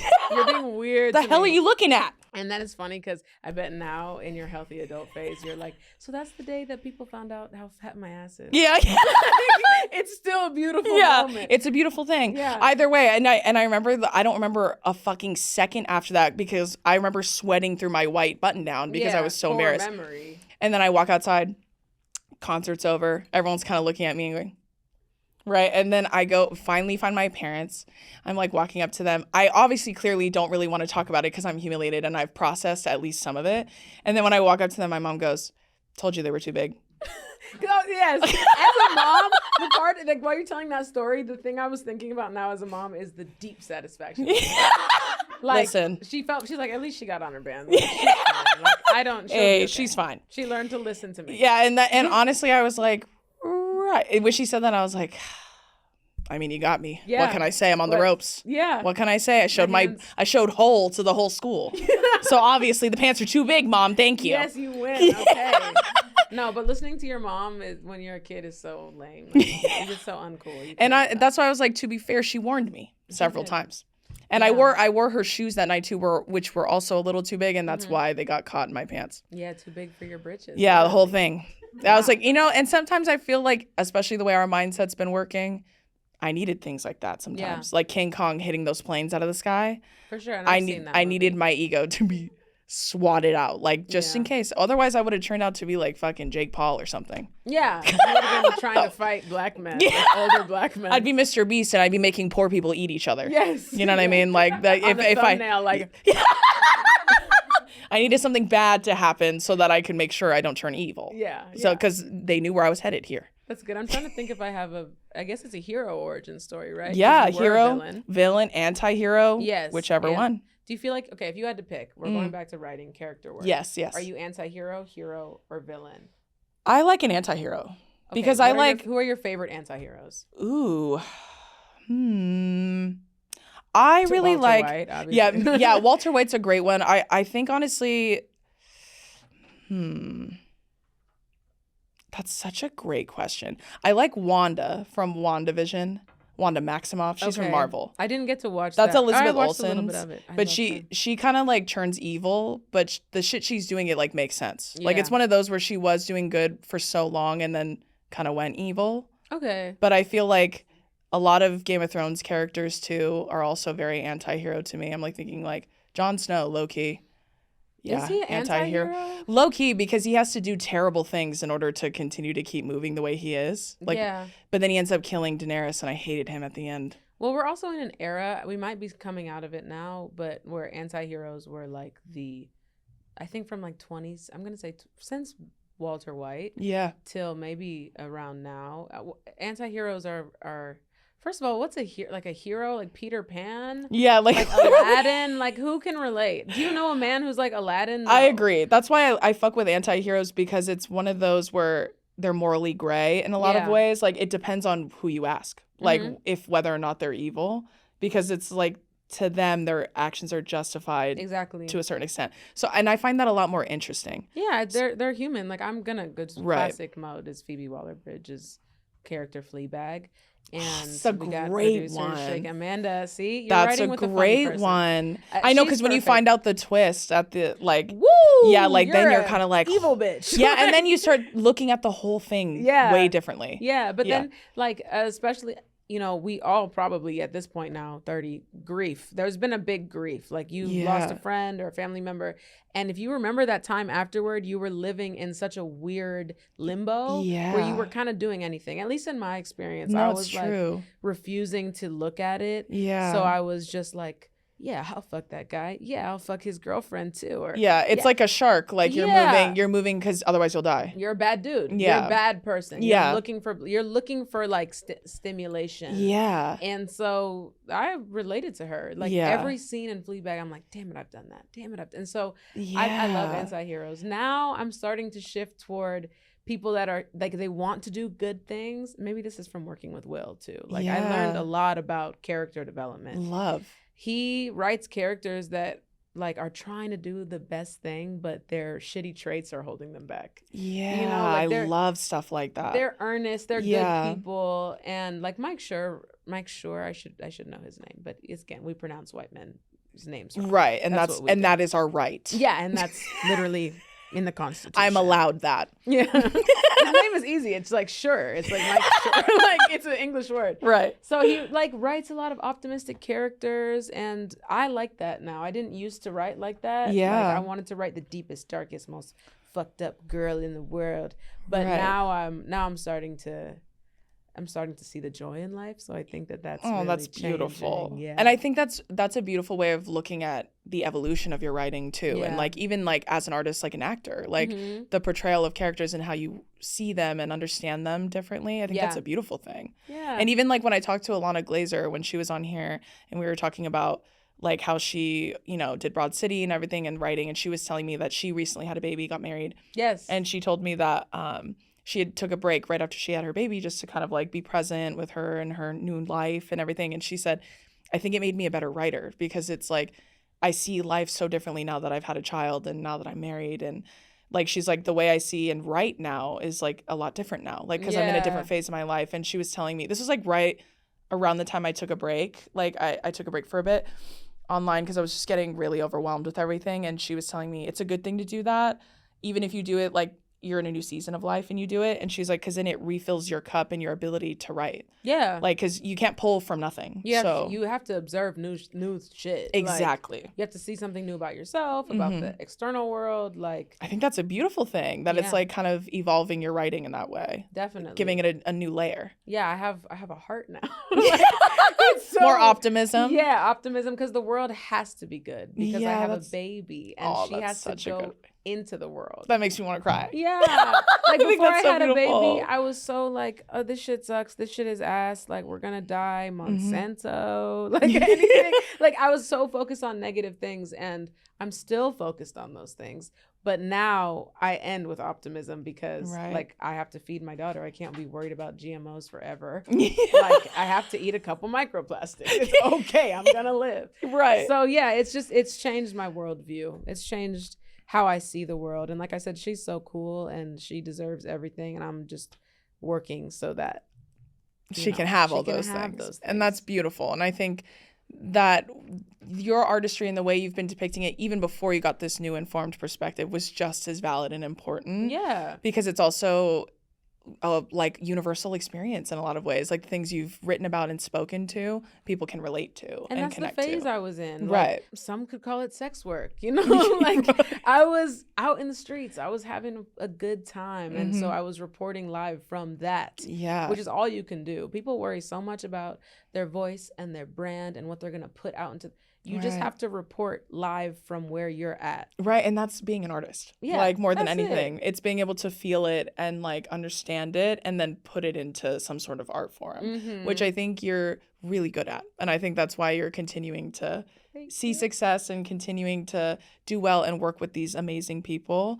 But I think that's so cool about how you were saying working with Will Ferrell has like helped character development in that kind of way too. Because I also agree that those kinds of, even like when you were talking about someone who has all the best intentions, but they have a lot of shitty traits. Yeah. Like I think about Michael Scott in The Office, which is another perfect example of like, and that is like the best part of that character is that like, it's not really his detracting traits that are like a hallmark of him. They're just really annoying things about him. But he has a good heart underneath it all.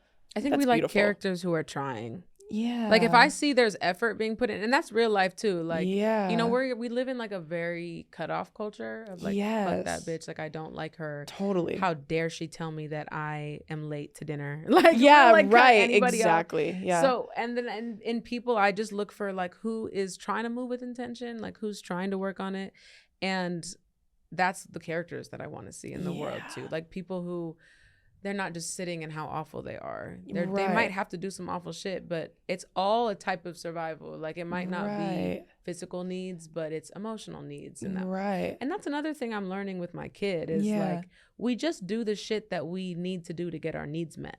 Yeah. Like we're just like, she's not trying to be wicked. She just wants me to pick her up from the little jail that I have her in. But I need her to be in jail right now. I'm making dinner. Like, but so everybody's just trying to get their needs met. And once I understood that, first of all, the cutoff shit stopped. I was like, Grandma, you're out of here. Before it was like, I don't care how long you've known me, Grandma. Yeah. Stop being so familiar. And now I give people second chances. Well, I think that's beautiful. And I think that's a wonderful, other than just like understanding that, it's like understanding like maybe that's where I was and not like holding resentment towards your past self for it. But you're like, but I just don't want to be there anymore. I think that's a beautiful thing.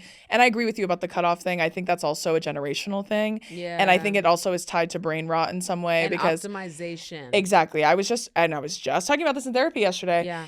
Because I was telling my therapist about Love Island, if you can believe. But I was only telling her that sometimes when women are extremely, extremely judgmental of other women, even if you're not counting it in that horrifying context of Love Island, but a lot of times the first thought is like, oh, you're a bad person and I don't want to be connected to you. And I think I was like, I understand that can be very black and white for larger things like bigotry.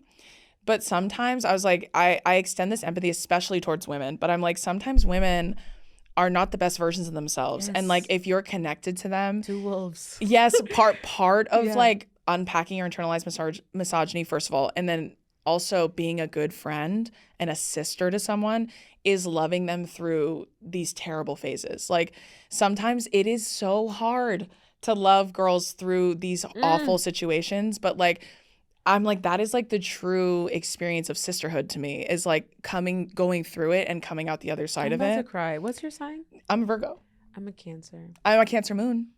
There we go. Mommy's a Virgo. And it's I literally am about to cry because you're speaking to something that I think is like one of the ills of being a girl right now. I agree. Like, it's so bad. It is so bad, and it's like, and it's judgmental and it's finite, like so like quick. Like no, you're done, and I don't ever want to talk to you again. And I got that bitch up out of here. And it's like literally all she did was tell you about yourself. Right. But we've created this thing, and we could talk about this for hours. Like I think it's a result of the real work we had to do in the Me Too movement. Yes. And the real work we had to do with talking about police brutality. Yes. And then also we live in a surveillance state. So everything has led to us being hyper critical of each other. Critical of one another because we need it for our own safety. I agree. I've said the same thing. Yes. See, this is my twin. Yes, I said the same thing, and if anything, I was saying like, that is one of the hardest parts of unpacking your internalized misogyny is understanding why sometimes women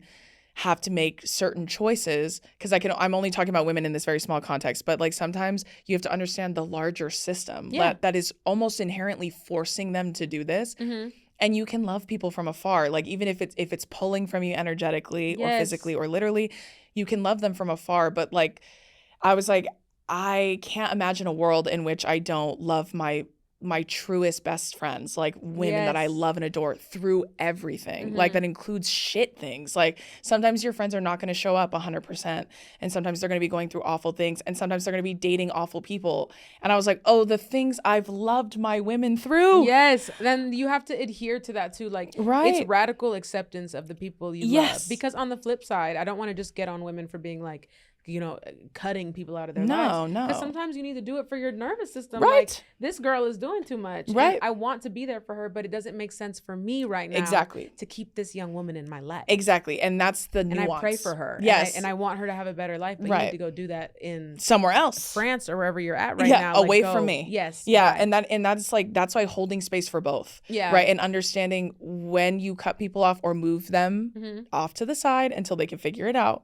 Or you can love people through it. Like it's all very specific to your situation. And I think that's why I'm like, to judge so quickly and so finite is such an online thing. Because it's like it's also, you're talking about kids who lived through COVID, and kids who their social skills are much lower, and they don't have this like real life experience. Like this real life experience of like, sometimes people make mistakes. And that is what matters more is accountability and change moving forward. Yeah. As opposed to, you made one mistake, I know now you're a bad person, and I never want to see you again. That's it. Yeah. And I was like, but then you have no community. And that's why young people are like, I don't have any friends. How do I date? How do I do any of that? And I was like, unfortunately, you have to make peace with sometimes people are going to disappoint you. Sometimes your best friend's going to scam you out of $2,000 and go get a BBL, and you're going to have to forgive her, and you're going to have to never get your money back. And yes, I'm talking about one specific person. And I love women so much. I thought she was calling me. So that's kind of, that would be crazy. Shit that be happening with girls. But like this story was, so one of my friends started like a, she's no longer really a friend, but I still care about her. Mm-hmm. She started. I have some girls like that too. Yeah, I think we all do. Where we're like, I see that she was trying, like I just said, like you're trying to survive. Go do that shit over there. You're doing Looney Tunes shit over here. Like, stop this. Right. So she started a GoFundMe, and it said gender affirming surgery. And this whole time I've known her to be like a cis woman with no desires to change herself. Right. But look, when you see gender affirming surgery, you like empty your pockets. Right. Like, especially if it's your friend. Yes. Like, I don't know what's going on with you, but I love you and I want to support you. And then I donated some money and posted it for her, and I think she got to her goal, and then she kind of dropped off the face of the planet, and I did not hear from her for months and months. Interesting. And she called me one time and was like, yeah, you know, I had this uterus thing. I had to go to a different country and get this done. They only do this surgery there. And I said, okay. Yeah. And then I started to get suspicious because she was like at the beach when she told me that. Like, you're in the south of France. I'm like, I'm counting, and I'm like, confused. Yeah. And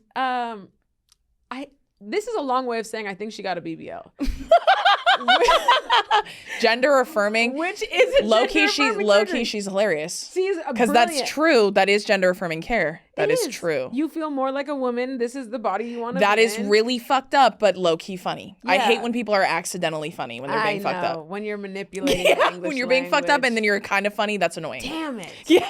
But I was hurt because I felt like she'd lied to me. Rightfully and I so. didn't like this like manipulation No, thing. not at all. So I had to cut her off. And I remember I talked to my therapist at the time because I was like, what do we do when women wrong us, but we don't want to make them like pay for that? Yeah, and totally. she was like, forgive her and move forward and don't incorporate her so deeply into your life. Because I totally. struggle with that. I'll like, to I just met let you. go. I want to like give you my social security number. Like free. It's like that. And give me your baby. Yeah, you can have her. I trust you. We've been talking for 45 Perfect. minutes. Yeah, perfect. Yeah. You don't need to know anything else about me, but you can give me your baby. That's it. I mean, she probably will be like, Mommy? Yeah.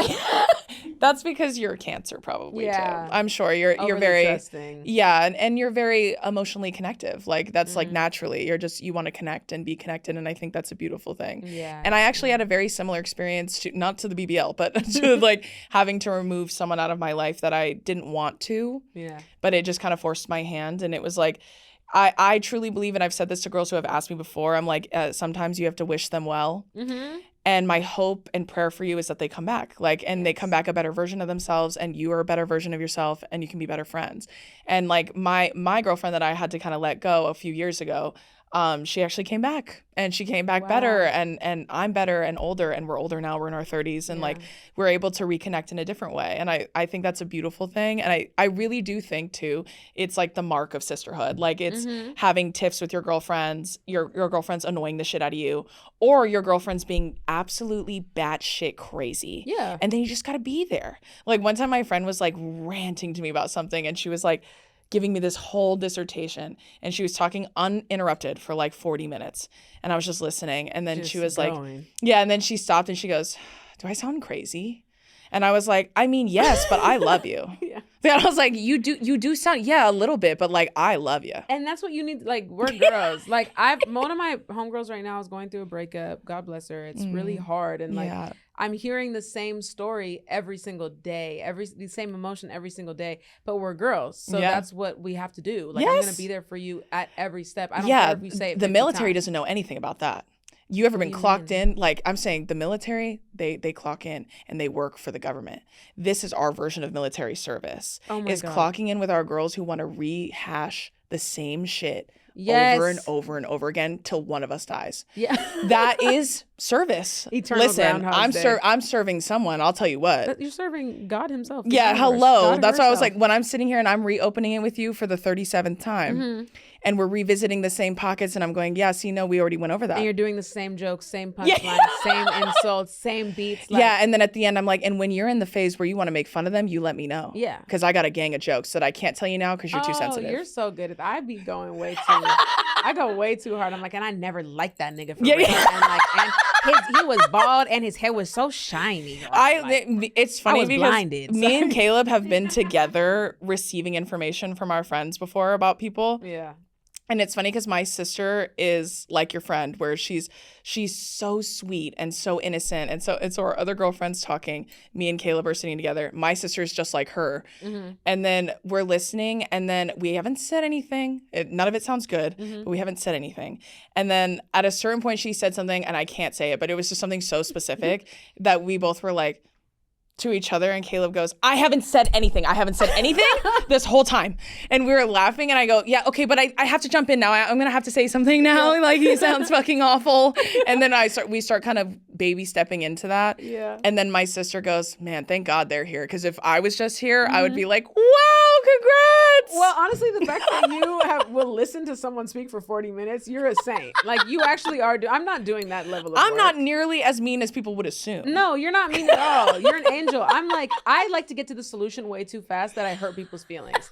Like, you've been talking for 25 seconds. Let's wrap this up. Like, what are you going to do, bitch? No, he sucks. He should die. Yeah, Next. that's it, period. And I don't want to hear anything less. And that is like, I'm trying to stop doing that. I'm trying to be able to like focus. I have this new thing now where I repeat what people say in my head so that I don't change the topic. I'm like your big sister. Like, I will change the topic just to serve myself and my own agenda. And I need to start working on that. Right. So I'm like repeating what people say, and I'm not trying to rush to the solution. Right. Because to me, it's simple. Like, why are we investigating every nook and cranny? I feel the same way. Yeah. That's why I really had to work on that. That's what I'm saying. I've really had to work on that. I've been in fact, like, there have been times where me and Caleb are in the same group chat, and then he'll text me separately, and he goes, hey, are you vibing with this shit or what? Because obviously he's very blunt and very direct. Yeah. And I was like, you say something this time. I'm always the bad guy. You fucking do it. I'm going to be the supportive girl. Yeah, that's so you my job. do it. And so sometimes he has to go in there and say something. But I do think that is an exercise, a muscle I've had to exercise, because I did the same thing. Like, I'd listen and I'd be like, right, well, sounds like he hates you and he's not attracted to you. Yeah, and that's an unfortunate truth. And you should be with someone who's attracted to you, and he's not, clearly. Yeah. Like, and that is one of those things where I feel like women need that kind of information, but it's, in my experience, it's downloaded and processed better when it's given in bite sizes. Yeah. Sometimes, especially when women are they're in a space where they're really convicted about it. Like, they're like, I know this is the one. I know this person's the one. You set up like an IV. You have to do a slow IV slow drip. Information. Like, I can't, you'll die. I'm taking poison out of you. I got to do it little by little. You know what I mean? Sucks. Tiny little sucks. It's like when I'm quitting work and I'm stealing things, just one little thing at a time. Paperclip on Monday. Sticky notes on Tuesday. I'm taking an office chair next week. And I always tell my friends, I'm like, and when you're in that phase where you're ready to light that bitch up, that's my favorite part of the breakup. I have a cannonball. My favorite. And I was like, oh my God, I have been lighting up a group chat without you in it with this joke. And now I get to put this joke in your group chat. And the group chat is called, like, this nigga sucks. Like, and it's about how shitty your boyfriend is. And we be going ham. Yeah. And see, that's our way of processing. Yeah. So we don't tell you. Whenever you're ready, we'd love to include you. Please. Yeah. I do have one last fun fact about you. Okay. Last one is that you were accepted into law school, but you deferred your admission for a year to pursue comedy. And within that year, you realized you wanted to make comedy your career. Yes. Okay, smarty pants. No, that's one of those annoying stories that's like, you know, where people are like, I gave myself a year and I said if I don't make it, then I would go back to the normal world. Well, I'll tell you what, getting into law school is not easy. Yeah, that's the only reason I went into philosophy with my waning Australian accent. I wanted to be a public defender, and I was interning at the public defender's office for like a year or so.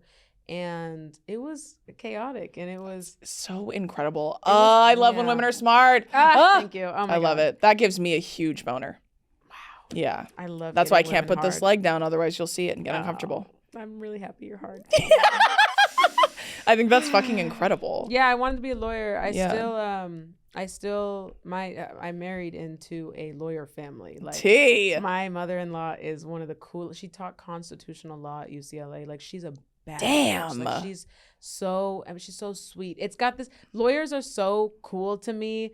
They also are so boring sometimes. But lawyers are super sweet. They have big hearts, but they're so like focused on the rules. And they care so much, but it's very rigid how they care. Yeah, that's true. Yeah, like lawyers are. It's real like syllabus coded. Exactly. They love a good syllabus, a lawyer. Yeah. Me just saying shit. You love the law so much that that's why I don't want to do it. Like I took that year off and I was like, Mommy, please, I just want to I want to tell jokes. And she was an African woman. So she was like, you don't know. Like you get a year. Yeah. You try it. And in that time, nothing happened except for I got on Wild and Out. And that sounds like a huge thing, but I was kicked off Wild and Out so fast. Why? Drew, I'm so fuck. Like, I got on this show and I was like, this is it. This is my moment. Like, start Cat Williams. I used to watch Wild and Out all the time. I loved Wild and Out. Yes. I loved music, so it was a perfect crossover. And I did well on the show. I remember the thing that got me kicked off the show, though. I remember the day we were in Atlanta. It was sticky as fuck. I came inside and we were all supposed to do this like joke thing where you find someone in the audience and you compare them to like a celebrity. I don't remember the name of it. Yes. So I found a woman who was sitting by a white woman. It was a black woman sitting by a white woman. And I was like, well, listen up, y'all. I got Rachel Dolezal and Rachel Dolezal. To me. And that didn't land? Nobody knew what the fuck. I think it was like it was so dated. It was like a dated. You think? At the time? Nobody laughed. Not a single person in the audience laughed. That's so funny. Listen, okay, and that's when I learned there's different types of humor, right? And I got kicked off the show. Wrong room. Yeah. Wrong arena. It was like a huge, massive theater. It was the most embarrassing moment of my life. Oh my God. And I left going, okay, I'm not funny. That's fine. Like I'm too weird. It's just like it filled that story that I've always had. Like you're too weird. Go home. Yeah. And I cried in bed about it. My manager called me. I cried in bed for a little bit. And then I went back to New York where I was living and doing stand-up. And there was a producer who works at Irony Point who shout out Dan Powell because he's the coolest. It's a white man whose name I'll say correctly. You understand? Yeah. He has done Inside Amy Schumer. He's done I Think You Should Leave with Tim Robbins. That's one of my favorite sketch shows ever. So he was really tapped into this sensibility. Like, and especially, I know what you mean, that weird, like, absurd. Especially I Think You Should Leave. Like, that is so, I'm sure, I don't know if you've had this experience when I tell people, have you ever watched I Think You Should Leave? Mm-hmm. It's sometimes, if they've even heard of it, they're like, yeah, because it's a very specific kind of humor that I find it hilarious. It's a good litmus test for, am I going to be friends with you? I agree. Like, I'll play it. I used to also play Detroiters. It's all Tim Robbins. Oh, yeah. I was going to say. Detroiters. Have you watched The Chair Company? Yeah, I watched the beginning of it. Yeah, I only watched the first episode. I haven't finished it yet. Yeah, it's one of those, I'm like, I don't know why I stopped. It's Tim. Like, I would die for him. I gotta stop. I gotta stop. I feel the same way about him. You know what I mean? Yes, of course I do. And let's take the rings off. Let's just let our finger get some air. Yeah. Yeah, So you met Dan Powell. Well, I had spoken to him when I was in New York, and he was like, "Look, I got a new show on Netflix. It's called Astronomy Club.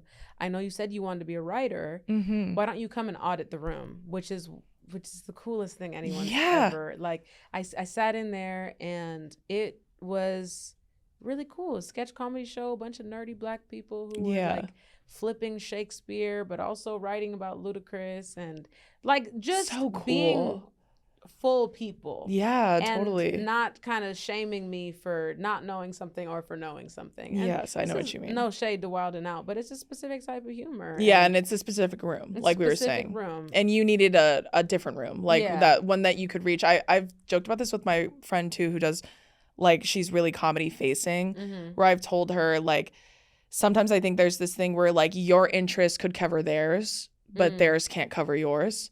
So sometimes you'll make jokes that maybe they're not understanding or really vibing with, and it's just because their interest can't cover yours. Like, like I can joke with you about that stuff, the stuff that you find hilarious. I can laugh with you about it. I can relate to it. But sometimes, like, for example, like, I've made like a River Styx joke before and it doesn't always hit. Like, and it's because sometimes people don't understand what that is or what that is in reference to. So I know what you mean. You're like, kind of like, it does make you second guess sometimes, especially when you're not a white woman. Yeah. It's like hard because you're like, well, then who the hell am I going to make laugh? Yeah. You know what I mean? feel you. And the triangle, that's when the triangle comes back in. Exactly. Gang signs. And I'm going to, That's when that's like, and I honestly, I'm going to hold on to that triangle like metaphor as I continue with this show that I'm working There's on. always someone you can make laugh. Yeah. Somebody knows what the River Styx is. No, I don't know what it is. I think it's Grecian or something. It is. Right? That is true. Yes, Okay. it's in hell. That's- Yes. Oh, Yes. okay. Yeah, somebody will always get you. I used to let people's reaction decide whether I was going to keep doing that joke. And now I don't. So it's such a good point. You know what I mean? Like Yeah. stand up you should be having a conversation with the people in the room. Yeah. And I love that part of it because I just talk to people. Like Yeah. I love really hyper polished performers, and I think that's so brilliant, and I try to do that but most of the time I just like to talk to people. Yeah. And yeah, so somebody will laugh. If you're making you start to study humor a little bit, you're making a really like esoteric River Styx mystical reference. Yeah. Like it's gonna be hard for people. Yeah, it's a little niche. And yeah. niggas don't read no more. You know what I mean? Like, yeah, that's like I don't know what you're talking about. Exactly. So but it's like you learn about yourself, then that's your voice. Yeah, and honestly, first of all, I think we've fallen in love, you and I. I think so. I think so too. I think you and I are going to have to take our relationship to the next level. Yeah. That is my feeling after this. But I do want to say, just to kind of wrap us, I think you are incredible. And I'm really glad that I got to have this talk with you for many reasons. But the main one being like, it is really cool to talk to someone who has had a lot of experience, not just in writing, but also in acting, and just kind of the way you see humor and you see character development and you see that kind of like, I guess like how that unfolds when you're creating something, because I've been very nervous about making this show, like especially writing it for TV. Like I've been so nervous about it. Like I'm never really nervous about stuff like that typically, because I'm, like you said, you write for your own humor, and that is kind of how I've done everything I've done. Yeah. Like I'm like, well, I thought it was hilarious, so I'm going to do it that way. But for some reason, I think I was like, even without consciously thinking it, I feel like I was thinking, well, everyone has to find it funny. Like, how do I write it in a way that everyone finds it funny? But I really think it's fate that I'm talking to you today. I'm gonna be so honest with you. Yeah. Like now you have my number. You Yes. can call me. I love to give notes because I know that it's so hard to find somebody who wants to give good notes. Yeah, I and will like read in anyone's a helpful way, not in a Yeah. way, because sometimes you know this too, I'm sure, in this industry too, like sometimes if you send it to someone, like I don't know if you're like giving me good notes or these notes because you don't want it to do well, or bitch, are you about to nab my storyline? exactly, Are you about like to that's nab my shit? exactly. Yeah, and that's why you I'm have to be like, careful. Caleb's like one of the few people I trust to read stuff like that and not do something like that to Yeah. me. But it's really hard. And now I have you, Well, which is yeah. even better. And that's another thing I was going to say is like, you're not a white woman. So that's the kind of perspective I need. Like, allegedly. Yeah. Allegedly. We haven't fact checked. I That wasn't a fun unzip- fact. I unzip. And you're Rachel Jennifer Dolezal. Coolidge. Yeah.